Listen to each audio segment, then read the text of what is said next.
Bonjour à tous. Dans notre précédente chronique, nous avons vu que la confiance est essentielle pour entretenir la joie. Mais la confiance, ça ne se décrète pas.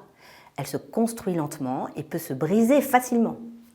Dans un monde en constante mutation, changements climatiques, technologiques, sociaux, le besoin de confiance en soi et envers les autres est plus crucial que jamais. Sans confiance, tout se bloque. Ce manque de confiance est visible au plus haut niveau, comme lors du choix laborieux du Premier ministre, car on ne peut fonder l'autorité que sur la confiance. Ce constat s'applique aussi aux entreprises, à nos familles, aux églises, où de nombreux blocages découlent d'une perte de confiance en l'autorité. Pour susciter la confiance dans mon entreprise, je m'inspire de l'exemple de Jésus et vous partage aujourd'hui 3 clés que j'utilise. La première, la bienveillance. La bienveillance, ça implique de donner des signes de reconnaissance positifs à chacun, même en cas d'erreur.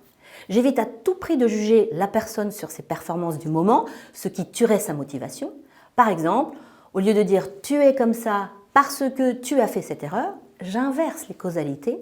Je dis « tu as commis cette erreur, mais je te fais confiance et je sais que tu peux améliorer ce point ». Je profite aussi des moments de vérité pour renforcer cette confiance. Le deuxième point, c'est la valorisation des réussites.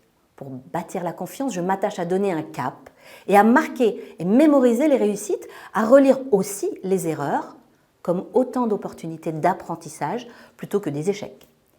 Je pense que chaque réussite est une graine de confiance qui ne demande qu'à pousser et chaque erreur, si elle est bien interprétée, peut devenir aussi une graine de confiance qui va germer un jour.